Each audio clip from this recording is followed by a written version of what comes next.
Returning to today's big OPEC Plus meeting where ministers will discuss cutting production, that would be a setup, a confrontation with the United States and others who want to see supplies increase and not decrease. The American Petroleum Institute wants the Biden administration to come up with ways to address the imbalance between growing demand and constrained supply. The API says that would erode OPEC's impact on the market. Mike Sommers is the group's president and CEO and joins me now. Mike, thank you so much. I want to just talk about literally how we're on the cusp of OPEC plus countries cutting supply. And I think that, when we've seen this enormous roller coaster of what supply demand dynamics would look like, taking Russia out of the equation, it has been difficult to figure out where we actually stand, minus the speculation and minus the volatility. Yeah, I do think every consumer should be concerned about what OPEC announced today. But at the same time, we should be focused on ensuring that the United States can produce as much oil and gas as possible. We have a choice. We can do that here in the United States if we get the policies right. And we've put forward a plan at the American Petroleum Institute to do just that. Let's talk about the impact of a decision with OPEC plus countries and what that would mean for the American consumer directly. I mean, that would mean higher crude prices, but what would the feed-through be? Well, I think the concern is that they're going to take about 2 million barrels of oil off the world market. We have to remember that the world consumes about 100 million barrels of oil every single day. The United States is currently producing about 1 million barrels less than we did pre-pandemic. And a lot of that is because of some policy choices that the Biden administration has made.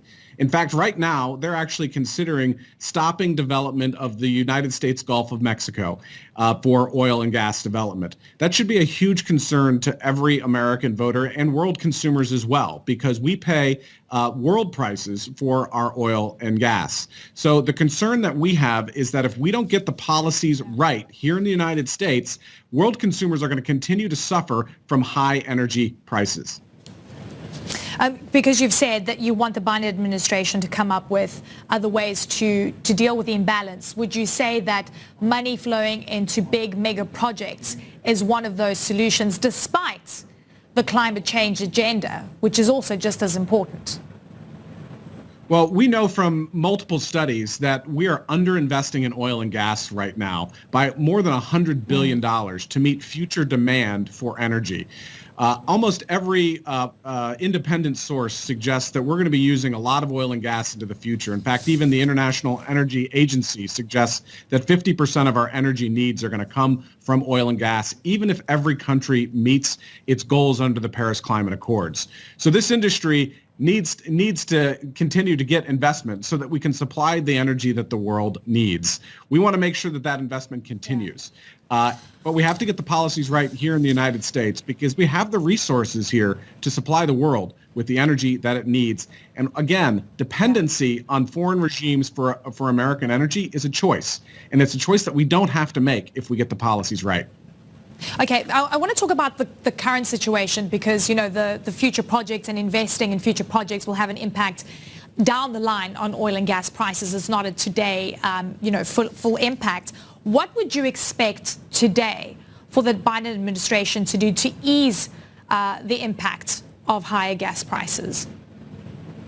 Well, first of all, they could signal to American producers and American consumers that they're going to continue development of the Gulf of Mexico, which is an important resource and provides almost 20% of American oil and gas. Do you think that's going to have a direct impact on prices today? Like what kind of impact would you say that will have on gas prices today, should that announcement be made? What I would say is that it is a signal to Wall Street and investors that this is a resource that we're going to continue to invest in, and that's important.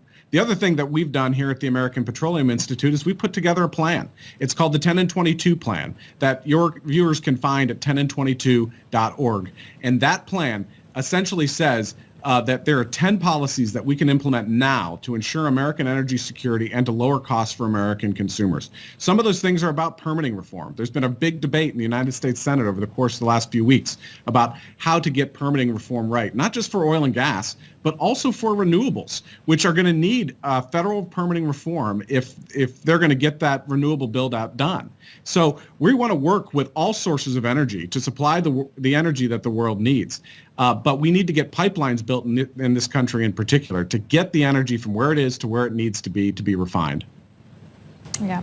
All right, Mark Sommers, thank you very much for taking the time today. Much appreciated. President and CEO of the American Petroleum Institute.